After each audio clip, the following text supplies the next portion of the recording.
which takes me to Jones Road here in Macon to find the 5-6 Windsor Knights playing their best ball in years under third-year head coach Dylan Bass. Now, after what coach says has been an up-and-down season this year, these Knights are also playing their best ball of the year right now.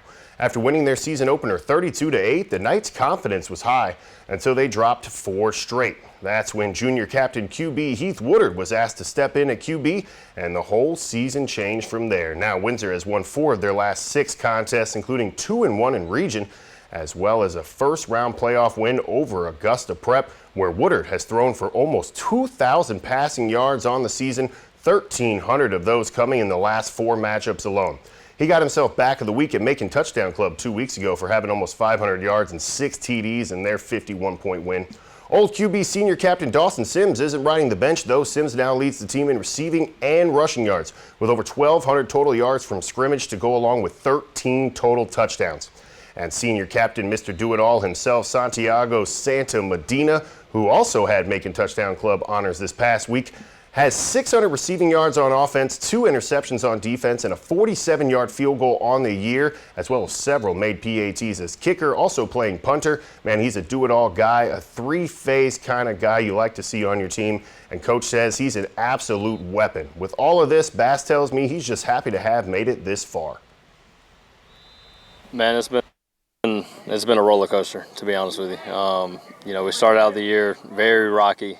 Felt like we dropped a few games early and that we thought we should have won, and we feel like we're really hitting our stride these last 4 weeks, and it's the time you want to be peaking anyway. You know what I mean? So we're really excited. We're just happy to still be playing, man. That's been our motto right now is, hey, let's just live to fight another week.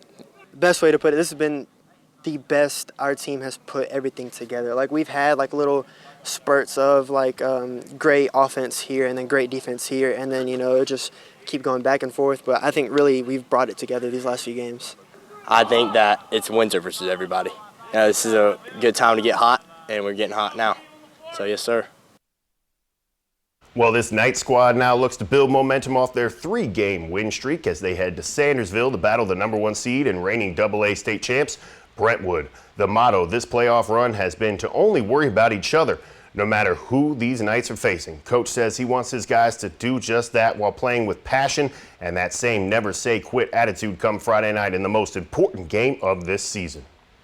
Brentwood they have it going on. Coach Lord and his staff, they do a phenomenal job, and our guys, their confidence is through the roof right now, and that's what we're kind of riding that high right now. And all the guys know, Brentwood's a really tough team, but we believe and we have all year that we're a tough team. So we're looking forward to it, getting to go play the best.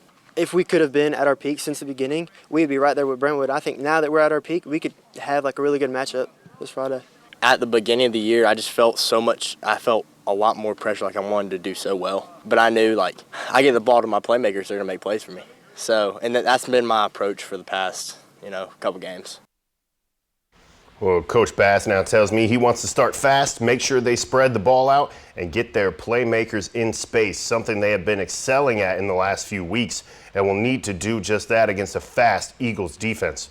With all the confidence in the world, can the Knight squad come into Sandersville and get the upset to advance to the semifinals? In a matchup where no one on either squad has ever faced each other before, Windsor hopes to get program win number 5 in the 15th all-time meeting of the Knights and the War Eagles for the Week 13 game of the week. Man, I'm just so proud of these guys for doing the 180 they've done. We kind of had a come to Jesus meeting during our bye week, right before we went into Terrell. And went into Terrell, felt like we let the game kind of get away from us. We were all in it. We lost a heartbreaker at Flint River by 3, and then able to win the last 4. I credit to a lot of these older guys, the Santiagos and the Dawsons. They've done a really good job of not letting it just slip away completely, and letting us make a run at this thing. If defense comes together as one, offense comes together as one, I think we have a really good chance of putting them down. I'm excited. I think we're really going to make a run here. Well, I'm excited as well.